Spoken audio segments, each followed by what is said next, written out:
All right, welcome to The Explainer. Today we're diving into what feels like a fundamental shift in how we actually use the web.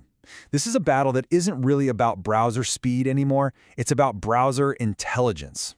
I mean, really think about it. Ever since Google Chrome burst onto the scene back in 2008, our browsers have gotten fast, they've become stable and reliable for sure, but they've also been fundamentally passive tools this whole time. It's always been this kind of window to the internet, right?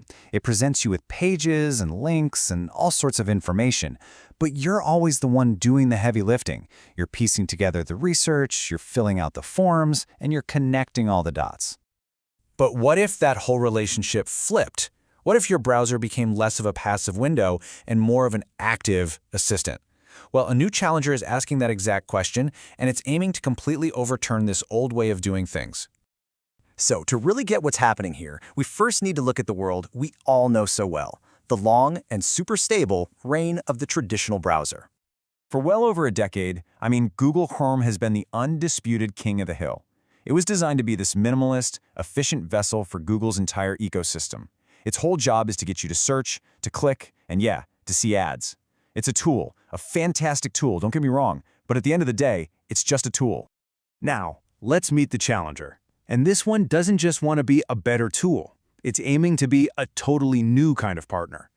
And that brings us to Perplexity AI's Comet. It launched in late 2025, and yeah, it's also built on Chromium. So on the surface, websites are going to look and feel pretty much the same.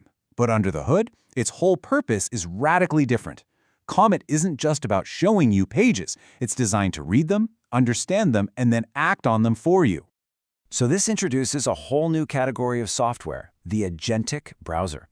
Now that might sound like a bunch of tech jargon, but the idea is actually super simple. It's a browser that you can give instructions to, and it can go off and execute really complex tasks all by itself. It becomes this intelligent collaborator, working alongside you. And this quote right here, it just gets to the absolute heart of this philosophical change.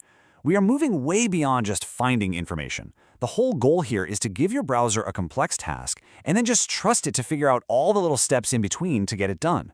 Huge difference. Okay, so let's really put these two philosophies head to head. Let's see what this difference actually means in practice. Now, what's so interesting about this breakdown is just how clearly it lays out their completely different paths. They start from the same Chromium DNA, but they're heading in opposite directions. So while Chrome gives you that classic list of links from a Google search, Comet gives you a single synthesized answer with citations. While you have to bolt on AI to Chrome with extensions, for Comet, it's baked right into its core. And this is the big one. Their business models are total opposites. Chrome sells your attention to advertisers. Comet wants to sell AI power directly to you. Look, if you need to boil it all down to just one sentence, this is it right here. Chrome is an absolutely incredible tool for finding stuff on the web. Comet's ambition? It's to be a partner that helps you actually do stuff with what you find. But, and this is a big but, all of this new intelligence, it doesn't come for free. Early benchmarks are showing that all this AI processing has a cost. You can see here on the Speedometer 3.1 test, which is all about raw browser responsiveness, Comet scores lower than the super optimized Chrome. It's that classic trade-off, right? Raw speed versus intelligent capability. And that trade-off perfectly illustrates a key point. With these new powers come a whole new set of risks that traditional browsers never even had to think about. So, Comet's native AI assistant can do some incredibly complex things. Imagine just telling your browser, hey, find me 3 flights to Paris for next weekend, they have to be under $800, compare their layover times, and then just hold the best option for me. That's the kind of workflow automation we are talking about here. It goes way, way beyond a simple search. Okay, but here's the flip side of that coin. If your browser can book a flight for you, it can also be tricked into booking one you didn't want. And this opens the door to totally new kinds of security risks, like something called prompt injection, where a malicious website can hide secret instructions for the AI, or even CometJacking, where an attacker could essentially hijack the AI to perform actions as if they were you. But look, this isn't just about building a smarter browser. Perplexity's vision for the future is way more ambitious. It could honestly reshape our entire relationship with our computers. And this roadmap makes it crystal clear. The era starting in 2008 was all about perfecting that passive browser we know. 2025 kicks off the age of the agentic browser.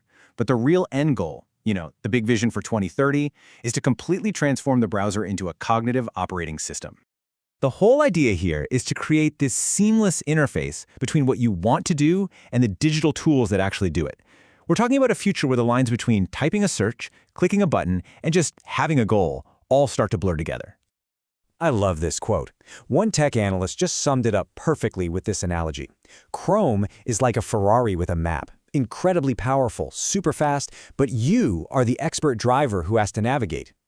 Comet, on the other hand, aims to be the self-driving car that not only understands your destination, but also has the curiosity and intelligence to figure out the best way to get there all on its own.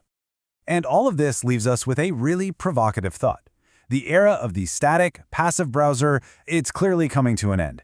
The next big browser war won't be fought over speed or features, but over philosophy. And it forces every one of us to ask a fundamental question: do we want our browser to be a simple tool that we command, or an intelligent teammate that we collaborate with? The answer to that is going to define the next decade of the web.